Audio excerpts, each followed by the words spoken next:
dans sa cour intérieure, exprimez vos louanges, remerciez-le, bénissez son nom. Bénir le nom de Dieu, c'est dire du bien de lui. Et nous allons chanter ensemble ce chant « J'entre dans tes portes ». Nous pouvons nous lever.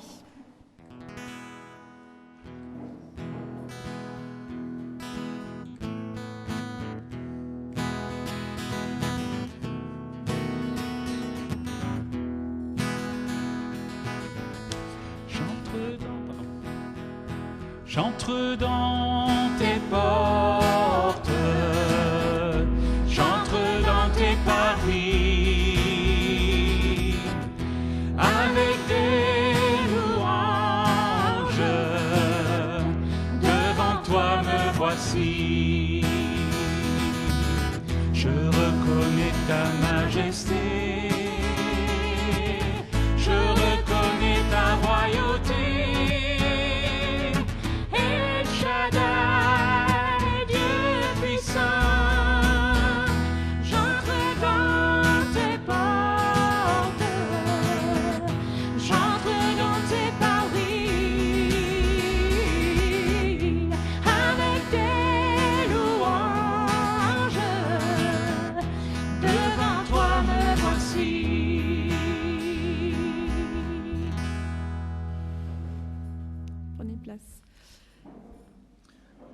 Nous prions.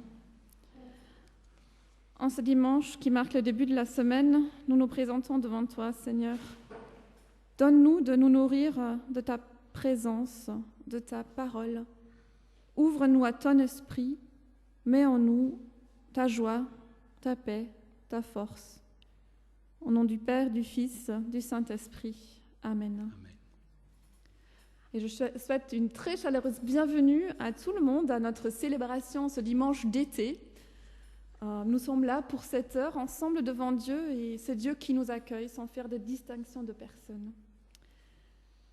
Le thème de notre culte en été, on voit qu'on est moins nombreux et on fait des cultes un peu parfois différemment. Le thème aujourd'hui, c'est 1001 manières de lire la Bible cet été. Nous allons nous arrêter sur plusieurs textes bibliques venant de différents livres bibliques, mais aussi de différents genres littéraires. Il y aura un récit, un poème, un extrait de lettres, et à chaque fois, nous allons lire le texte d'une manière différente. Et le thème qui va nous servir de fil conducteur, c'est l'eau. Il n'y a pas une seule unique manière de lire la Bible, et puiser dans cette richesse qui existe peut vraiment nous encourager dans notre ouverture à Dieu. Et nous allons commencer par lire tous ensemble, vraiment à voix haute, tous ensemble, un texte du prophète Ésaïe, chapitre 12, les versets 1 à 5. On n'a pas l'habitude de faire ceci, mais ça change aussi notre manière de recevoir le texte.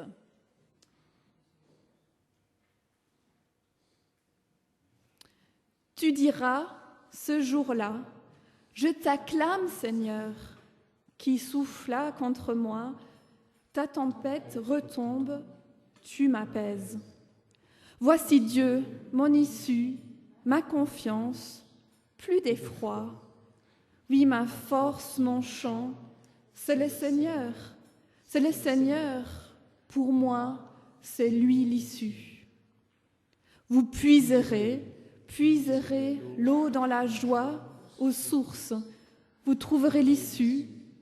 Vous direz, ce jour-là, acclamez le Seigneur, dites bien haut qui est Dieu, annoncez aux autres peuples quels sont ses exploits, rappelez à tous quel grand nom est le sien.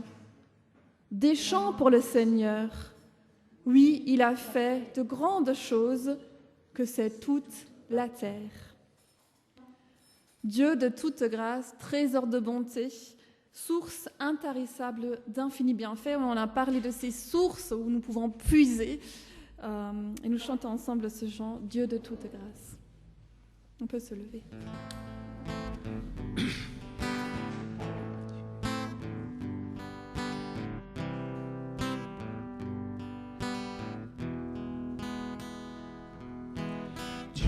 De toute grâce, trésor de bonté, source intarissable d'infinis bienfaits.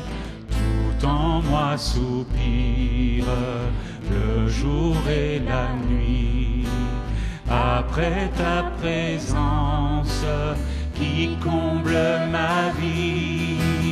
Ta fidélité, refuge de paix, me couvre et m'entoure, toujours, toujours. Je t'ouvre mon cœur, tu m'ouvres tes bras, tu prends soin de moi, toujours, toujours, toujours, toujours, toujours, toujours. Dieu qui m'a fait grâce, qui m'a tout donné, je cherche ta face et ta volonté. Ce que je désire, c'est t'aimer plus fort, vivre ton alliance, te servir encore. Ta fidélité, refuge de paix, me couvre et m'entoure, toujours, toujours. Je t'offre mon cœur, tu m'offres ta joie, tu conduis mes pas, toujours, toujours, toujours, toujours, toujours,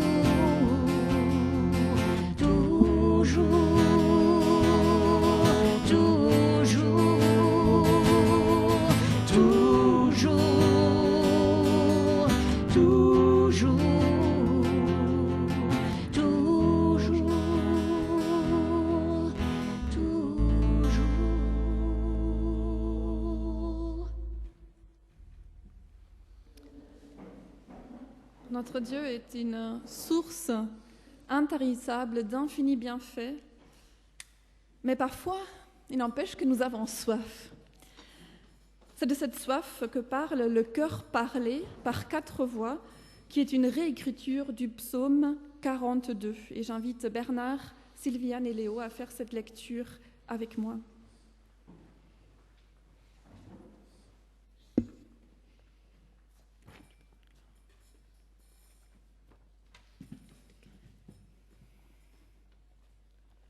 Comme une biche, comme un cerf, devant un ruisseau.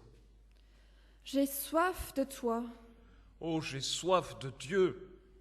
Mais où est ton Dieu? Je bois des larmes. Le jour, Je mange des larmes. la nuit, Mais où est ton Dieu? il est dans l'eau des souvenirs. L'eau fuyante qui se répand. À l'époque, je passais les portes de sa maison, Avec la foule en tête, tous à notre joie. Répandant la louange, te priant, t'acclamant, Alléluia. Me voilà fracassé. Toutes tes eaux ont passé sur moi. des eaux, Fracassante, des torrents, en cascade, l'abîme, par vagues entières. Où est ton Dieu? Ô Seigneur, Je me tourne vers toi. le jour, Je m'attends à ta bonté. la nuit. je tends ma prière vers toi. Alors pourquoi stagner comme l'eau? Pourquoi? On dirait qu'il ne se passe rien. Mais attends, Quoi? attends, il y a Ça vient, vie, ça vient. un courant d'espérance. Je le célébrerai encore. Lui, Oui, mon mon sauveur et mon Dieu. La vie prend un cours nouveau.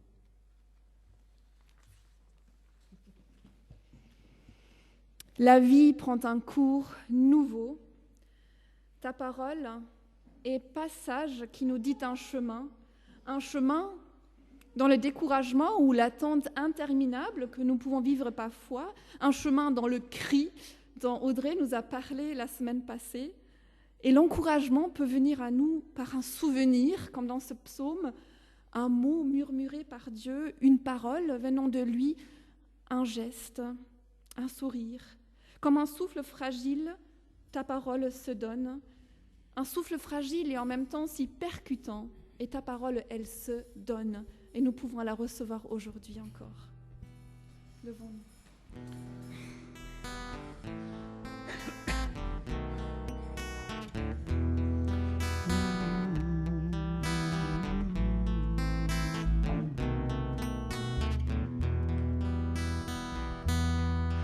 Comme un souffle fragile, ta parole se donne. Comme un vase d'argile, ton amour nous façonne. Ta parole est murmure comme un secret d'amour. Ta parole est blessure qui nous ouvre le jour. Comme un souffle fragile, ta parole se donne. Comme un vase d'argile, ton amour nous façonne. Ta parole est naissance comme on sort de prison. Ta parole est semence qui promet la moisson. Comme un souffle fragile, ta parole se donne. Comme un vase d'argile, ton amour nous façonne. Ta parole est partage comme on coupe du pain. Ta parole est passage qui nous dit un chemin. Comme un souffle fragile, ta parole se donne. Comme un vase d'argile, ton amour nous façonne.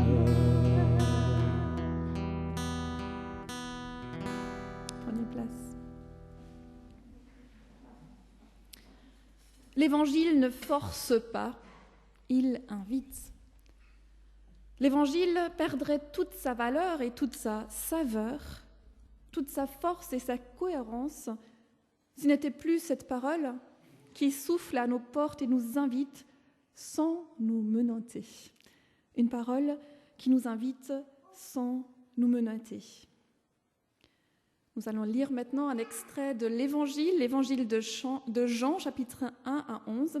Et la personne à qui je demandais de faire la lecture a eu un empêchement ce matin. Est-ce qu'il y a une personne dans la salle qui se sent à l'aise de lire ce texte sans l'avoir lu auparavant? Merci Loïc.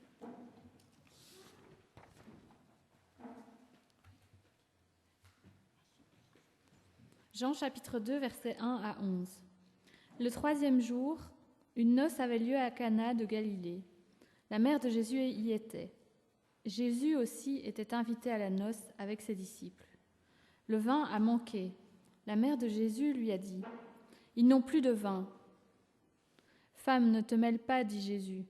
Mon heure n'est pas encore venue. » Et sa mère au serviteur : « Quoi qu'ils vous disent, faites-le. » Il y avait là, pour les purifications des Juifs, 6 jarres de pierre, et chacune pouvait contenir 100 de litres. « Remplissez d'eau ces jarres, dit Jésus. » Ils les ont remplies jusqu'au ras-bord. « Maintenant, puisez, dit-il, et portez-en au maître de cérémonie. » C'est ce qu'ils font. Le maître de cérémonie goûte l'eau devenue vin. Il n'en sait pas la provenance, alors que les serveurs qui ont puisé l'eau savent. Ils appellent le marié. « D'habitude, on sert le bon vin en premier, lui dit-il, et quand ils sont ivres, le moins bon. Toi, tu gardes le bon pour la fin. Voici le commencement des signes de Jésus à Cana de Galilée. Il s'est montré dans tout son éclat et ses disciples lui ont fait confiance.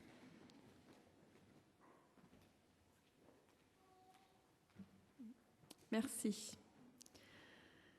Lire un texte biblique lentement et y méditer est une manière de prier. Je vous invite maintenant à relire ce texte en silence et de dire librement à voix haute un mot ou un bout de phrase qui vous a interpellé, qui a rejoint votre cœur. Quand il y en a un qui a parlé, un autre peut librement enchaîner dans tout ce texte qui s'affiche toujours. Par exemple, si c'est le mot que Jésus aussi était invité qui vous interpelle ou mon heure n'est pas encore venue, vous pouvez simplement dire cela à voix haute et c'est une manière de faire résonner le texte en nous et de voir aussi qu'est-ce qui a touché l'autre, mon frère, ma sœur, à côté de moi. Prenons donc ce temps dans le silence et dans la prière commune autour de ce texte.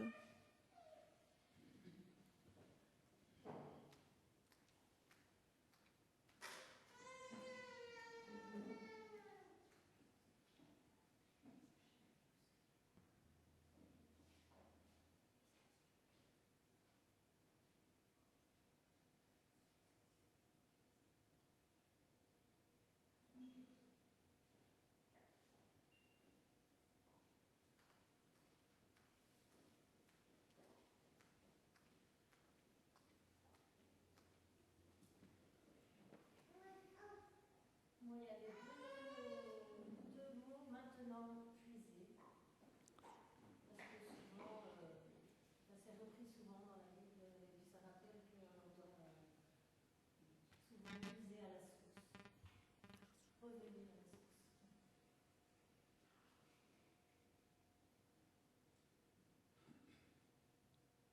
Mon heure n'est pas encore venue. Il y a un temps pour toute chose.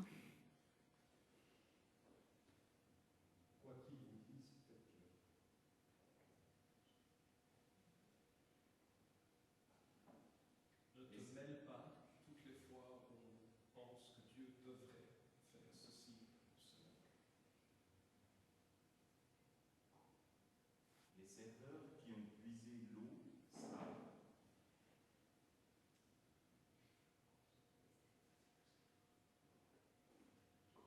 Le mot noce, le premier miracle, c'est la noce, c'est la joie, c'est quelque chose d'heureux.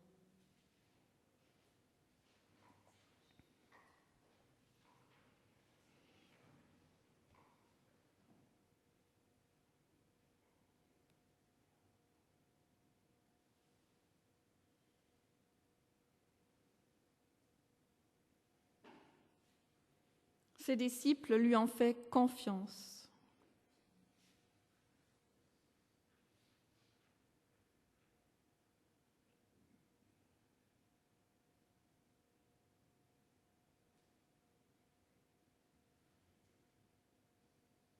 Le maître de cérémonie ne sait pas d'où vient le vin, mais les serviteurs savent. Donc, ça vient d'abord au vin. Quoi qu'il vous dise, faites-le.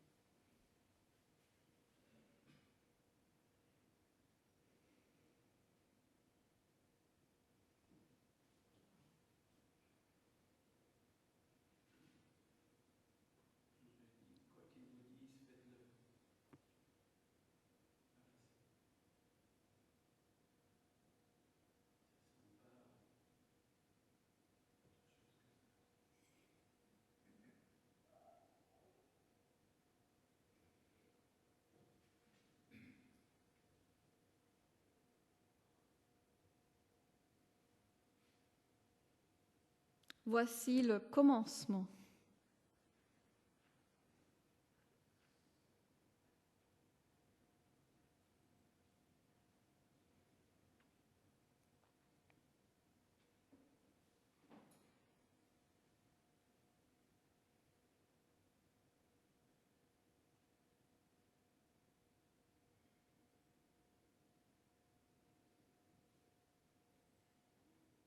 Déjà utilisé ce genre de revendication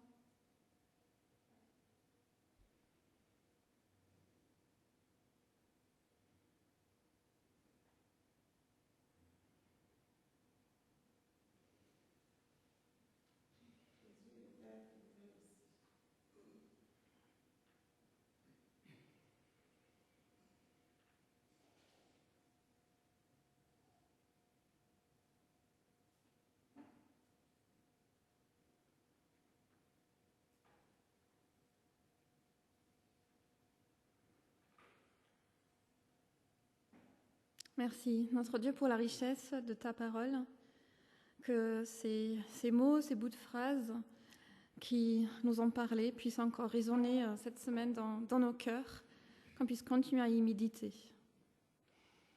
Ta parole, portée par l'Esprit, te révèle et te glorifie, que nous puissions entendre et comprendre. Ouvre nos yeux pour te contempler. Nous chantons ce chant, ta parole.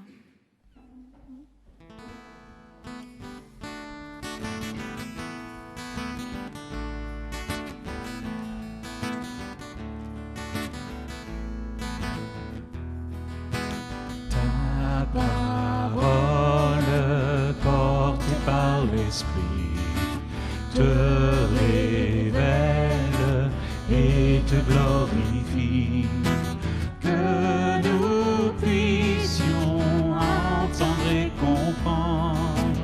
Ouvre nos yeux pour te contempler. Quel sublime trésor, plus précieux que l'or, tes paroles de vie éternelle. Œuvre par ton esprit pour éveiller le Christ. Parle-nous, nourris-nous par ta voix.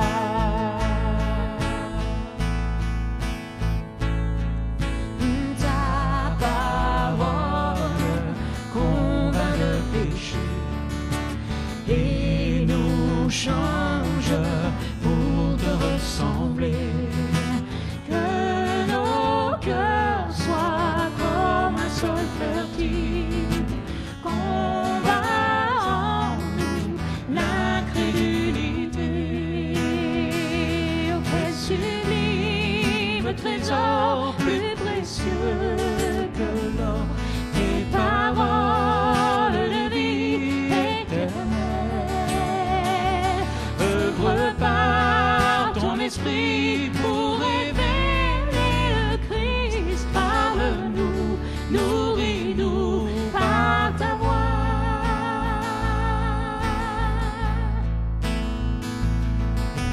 Ta parole sur fondation, l'espérance des générations.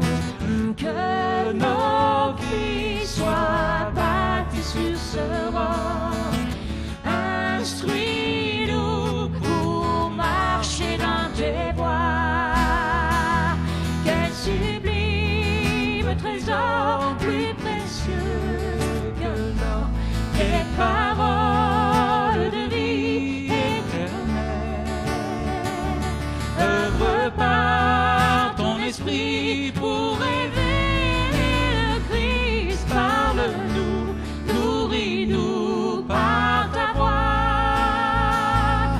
Quel sublime trésor, plus précieux que l'or, tes paroles de vie éternelle. Œuvre par ton esprit pour révéler le Christ. Parle-nous, nourris-nous par ta voix. Prenez place.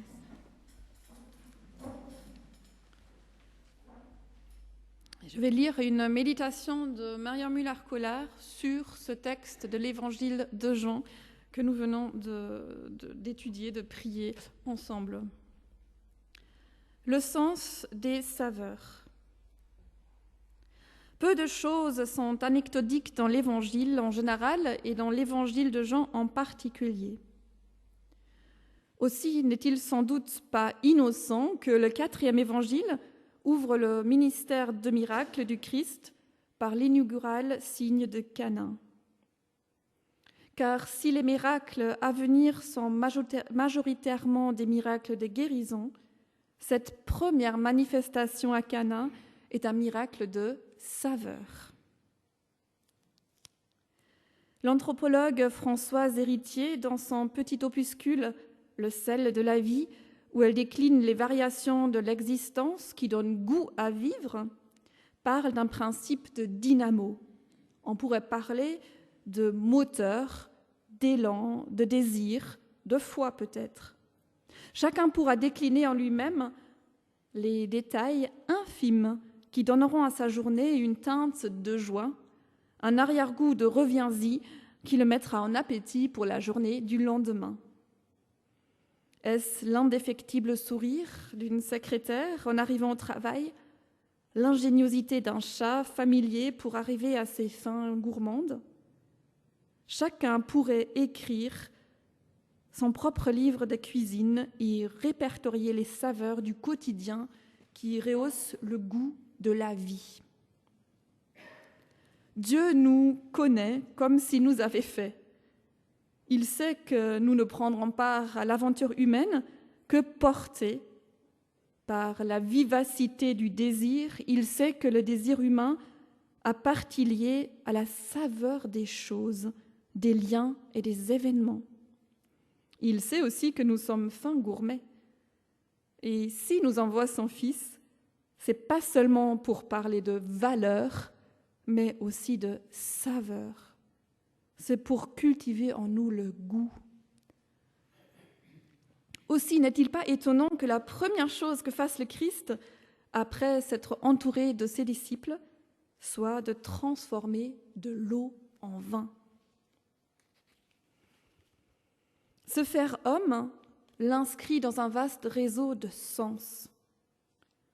Être Dieu parmi les hommes l'invite à se manifester en maître de la saveur. Redonner goût à ce qu'il touche est une invitation aux hommes à en faire autant de leur propre vie. Redonner goût à ce qu'il touche est une invitation aux hommes à en faire autant de leur propre vie. N'est-ce pas lui qui nous dira plus tard « Vous êtes le sel du monde ». La saveur n'est pas dans la tasse de café, elle est dans votre bouche. Elle n'est pas dans l'autre, mais vous l'y déposez par votre regard. Si l'enfant est charmant, ou encore le chat, la rue, les bourgeons du printemps, c'est certes que Dieu a créé le monde avec goût, mais aussi qu'il y a partage, qu'il y a plaisir de l'homme, qu'il y a jouissance des sens pour recevoir le charme ou la beauté, l'humour et l'incongruité, la face rieuse du soleil ou la douce mélancolie d'une lumière de lune. Oui, Jésus fera d'autres miracles dont les enjeux nous paraîtront peut-être plus immédiats, plus concrets. Il y a beaucoup d'encre qui a coulé sous ce premier miracle de l'eau transformée en vin. Il ramènera à la vie, à la vue, à la marche, à lui, à la parole.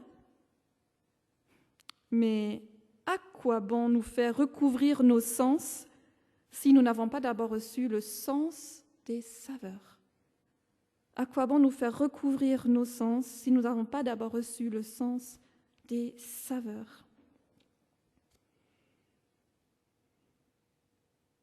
Te louer, mon Dieu, se construire un château des petits cailloux que l'enfant glane sur le chemin de ses rêveries. Se faire un festin d'un bout de pain qu'offrira un voisin et qu'on mâchera lentement, dans une religieuse attention au simple fait d'être vivant. Te louer, c'est siffler un air de printemps au plus profond d'un soir d'hiver. C'est regarder le point minuscule d'une étoile dans le ciel et revoir à la hausse les dimensions de l'univers.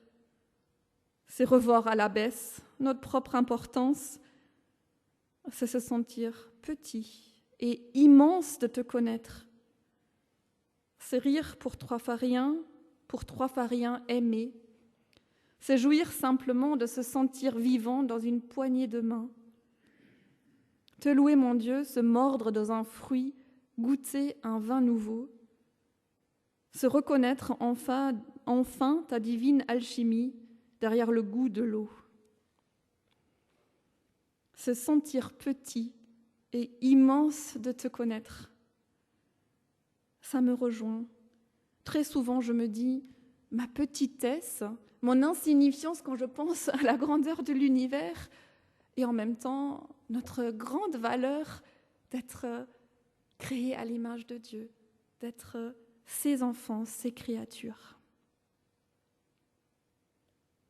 Nous allons avoir un temps de silence musical pour méditer sur cette méditation.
Faire silence, ce n'est pas seulement étouffer les bruits extérieurs, se retourner à la source, retrouver ce qui fait vivre, oublier les artifices que nous cultivons au long des jours, les masques que nous peignons soigneusement sur nos visages, se faire l'expérience de la nudité, c'est-à-dire des apparences qui se fondent, de la chair nue et ridée qui paraît à la lumière, se retirer, se laisser ravir, emporter par nos partitions intérieures et admirer la beauté des êtres et des choses trop souvent étouffées par le poids des jours.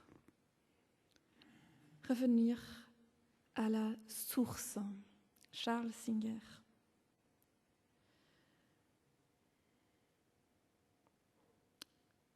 Nous entrons maintenant sur un sentier qui nous amènera petit à petit au repas du Seigneur et nous lisons ensemble Tite 2, la lettre de Paul à Tite, chapitre 2, les versets 11 à 14. Et là, nous allons aussi lire ensemble ce texte, c'est-à-dire on va enchaîner, chacun peut lire une phrase ou un bout de phrase, cette fois-ci dans l'ordre, et après l'autre commence. Je vais continuer, je vais commencer. En effet, la grâce de Dieu.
mal et faire de nous un peuple purifié qui lui appartienne, zélé pour accomplir ce qui est bien.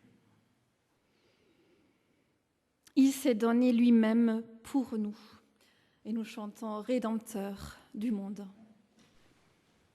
Sentez-vous libre de vous lever ou de rester assis.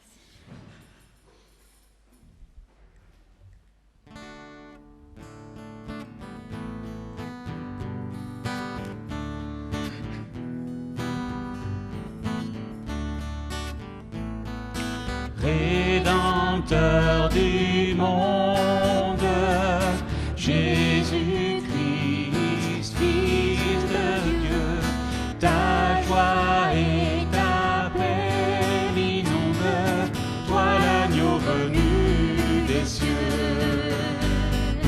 Merci notre Père d'avoir donné Jésus ton Fils et d'envoyer ta lumière par le Saint-Esprit. Rédempteur du monde, pour nous tu fus crucifié, ton amour, ta grâce abonde, ô glorieux ressuscité. Merci notre Père d'avoir donné Jésus ton Fils et d'envoyer ta lumière par le Saint-Esprit. Un jour dans la gloire, je verrai sa face, je vivrai sous son regard, sauvé par sa grâce. Merci notre Père d'avoir donné Jésus ton Fils et d'envoyer ta lumière par le Saint-Esprit. Merci notre Père d'avoir donné Jésus ton Fils et d'envoyer ta lumière par le Saint-Esprit.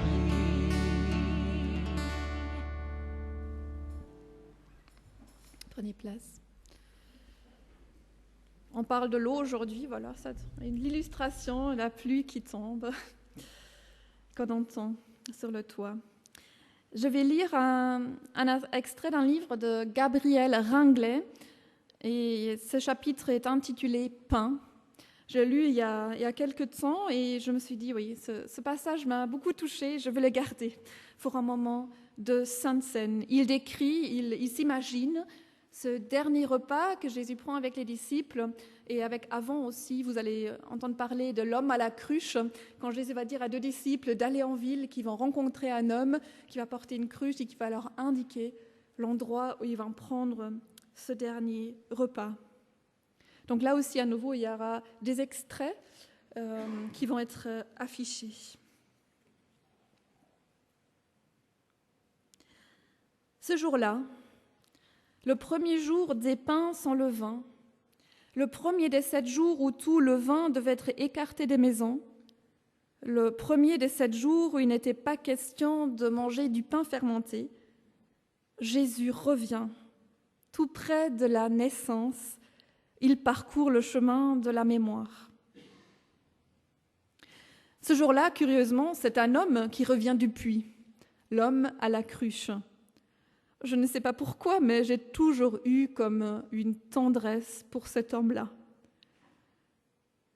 Faisait-il le guet? On se croirait dans un film policier ou au cœur de la résistance. Un homme viendra à votre rencontre. Était-ce un sympathisant, un disciple secret? Pas un mot. Peut-être un regard, un geste de la tête, mais ce n'est pas écrit. On ne sait rien de lui, sauf le signe de ralliement, une cruche. Il entre dans l'Évangile et il en sort entre 2 versets. Et pourtant, même pour un moment, même pour quelques pas, je le vois comme un compagnon de route. Aujourd'hui encore, j'ai très envie de suivre l'homme à la cruche. Pierre et Jean l'accompagnent jusqu'à la chambre haute. Les autres arrivent un peu plus tard. Ils ont apporté du vin du pays, des figues, des olives et un peu de fromage. Les femmes rejoignent avec des fleurs, de l'huile et de la farine. Elles préparent le feu et cuisent les galettes. Ce jour-là, il fait sombre à l'intérieur. Le soir est tombé tôt en chacun. Ils parlent peu, juste l'essentiel, comme s'il fallait économiser les mots. Lorsqu'ils se trouvent tous autour de la table, Jésus prend la parole. Le voici, ce pain, fruit de la terre et du travail des hommes. Il n'a pas de levain, mais il gonfle quand même. Voyez-vous, il est si rare de voir vraiment, de voir loin, de voir l'autre. Il le prend à pleine main, il est chaud, il le regarde, ses yeux pénètrent le pain, il voit la lumière du pain, il voit les oiseaux du Jourdain et le levain des pharisiens. Il voit la lampe, il voit le sel et l'huile du bon samaritain. Il voit 5000 hommes au désert. Il prononce la bénédiction, il déchire le pain, il est troublé. Il sait qu'on ne mange que pour la mort. Il le partage. Prenez et mangez-en, tous, ceci est mon corps.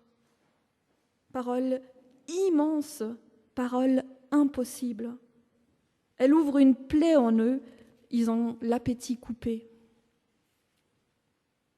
Il se lève, il dépose son manteau, il verse de l'eau, il prend un linge, il s'agenouille, il leur lave les pieds. Eux, ils protestent, lui, il essaye d'expliquer. Si vous ne moissonnez pas votre champ, si vous ne battez pas vos grains, si vous ne mangez pas ma chair, vous n'aurez pas la vie en vous. Ils sont troublés. Ils essayent de comprendre, ils essayent de manger. À la fin du repas, il prend la coupe, il la prend à pleine main. Le voici ce vin, fruit de la vigne et du travail des hommes. Il n'a pas d'âge, mais il goûte quand même. Voyez-vous, il est clair, il les regarde, il le regarde. Ses yeux pénètrent le vin, il voit la lumière du vin, il voit le bon vin de Cana, il voit le neuf, il voit le vieux et la trahison de Judas. Il voit 5000 hommes au désert.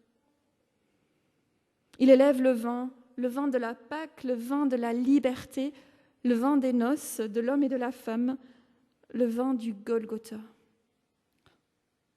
Il est troublé, il sait qu'on ne boit que pour la traversée, il le partage. Prenez, buvez-en tous, ceci est mon sang. Ils sont paralysés. Il insiste, si vous ne vendangez pas votre vigne, si vous ne pressez pas vos raisins, si vous ne buvez pas mon sang, vous n'aurez pas la vie en vous. La coupe circule de main en main, ils osent à peine tremper les lèvres. Ils se taisent. Ils regardent chacun longuement. Après un long moment, il reprend la parole. Il leur dit « Faites ceci en mémoire de moi ». C'est ce que nous allons faire maintenant. Nous allons le faire en mémoire de notre Seigneur Jésus-Christ. Si 3 personnes peuvent venir distribuer ce pain et ce jus de raisin pour nous. 2 personnes, pardon. Régime d'été.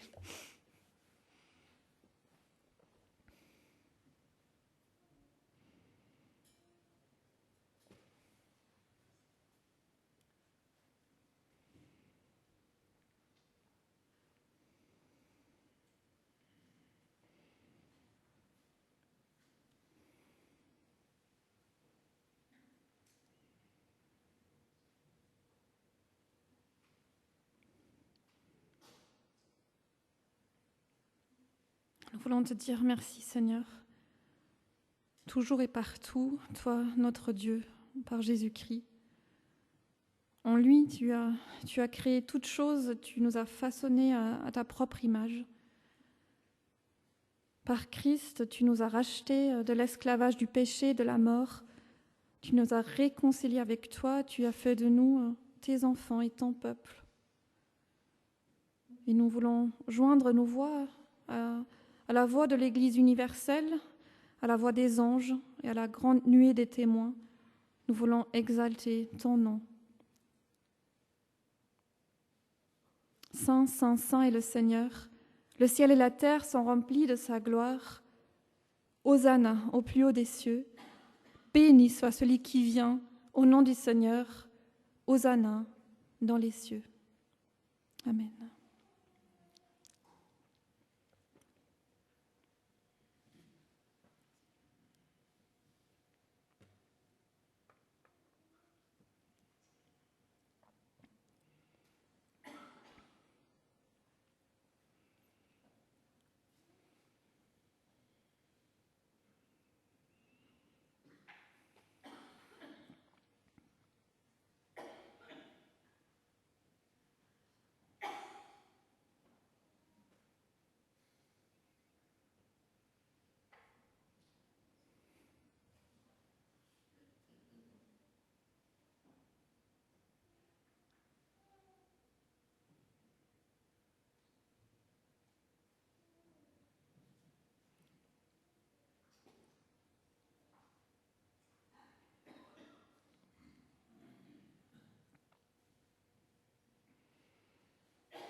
Pour la force et le réconfort que tu nous as donné, pour la joie de ce repas pris en communion avec le ressuscité. Loué sois-tu, Seigneur. Et Léo va nous guider dans une prière d'intercession qui va nous ouvrir aussi aux enjeux de notre monde, de notre société.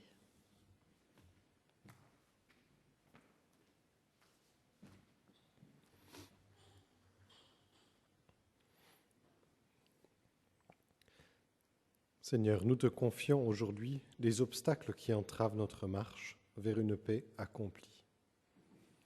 À toi, Seigneur, les puissances de l'argent. Réduis-les à néant, libère les hommes de leur emprise. À toi, les soifs de pouvoir. Rends-les inopérantes et vaines. Aide-nous à les remplacer par de nouvelles fraternités.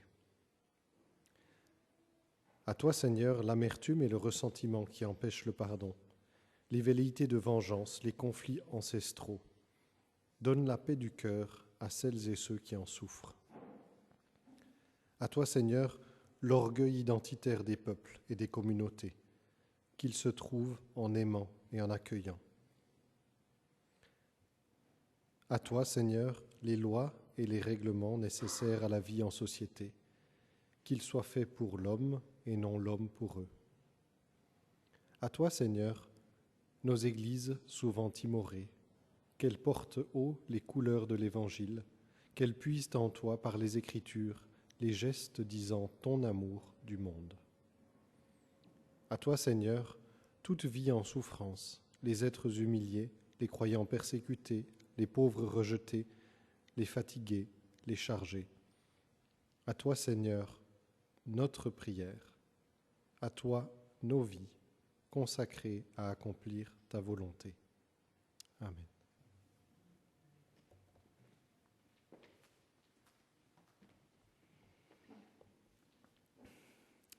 Et nous voilà arrivés au moment des annonces qui C'est les annonces d'été. Nous avons chaque dimanche un culte à 10h30 avec une garderie pour les enfants. Ça va continuer tout l'été jusqu'au 7 septembre. Culte de rentrée, 7 septembre.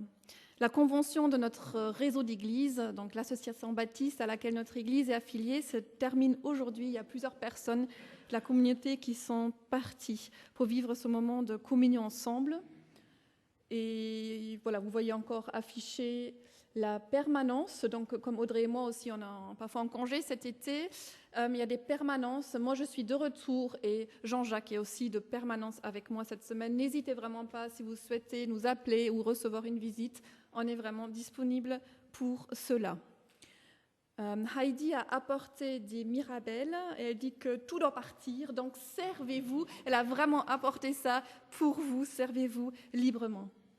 Et simplement, ici sur la dernière slide, on voit encore les associations que nous soutenons, aussi par l'offrande que nous allons mettre ensemble maintenant, qui n'est pas seulement une habitude, mais un choix.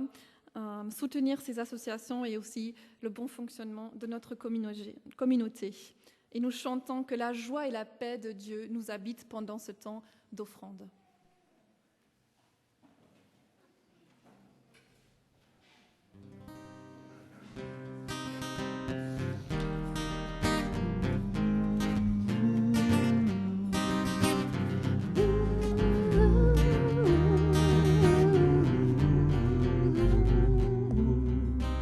Rendons gloire à Dieu notre Père, bénissons notre Rédempteur, et que l'Esprit Saint nous libère de la tristesse et de la peur. Que la joie de Dieu nous habite, que la paix de notre Seigneur ici-bas jamais nous quitte, mais qu'elle éclaire notre cœur.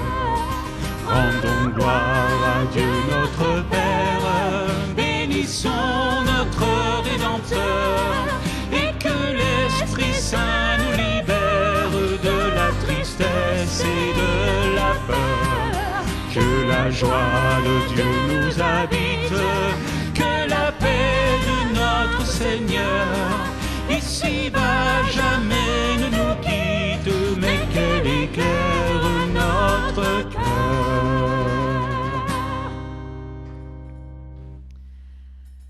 Là où j'habite, au Miesotis, nous prions chaque jour à la fin de l'office du soir le Notre Père. Et je remarque que cette prière me recentre si souvent, me ramène à l'essentiel. Et pour cela, je vous propose de le prier ensemble aujourd'hui pour clôturer notre culte. Il va être affiché. Notre Père qui es aux cieux, que ton nom soit sanctifié, que ton règne vienne, que ta volonté soit faite sur la terre comme au ciel. Donne-nous aujourd'hui notre pain de ce jour. Pardonne-nous nos offenses, comme nous pardonnons aussi à ceux qui nous ont offensés. Et ne nous laisse pas entrer en tentation, mais délivre-nous du mal. Car c'est à toi qu'appartiennent le règne, la puissance et la gloire pour les siècles des siècles. Amen. Un bon dimanche, un bon moment de communion.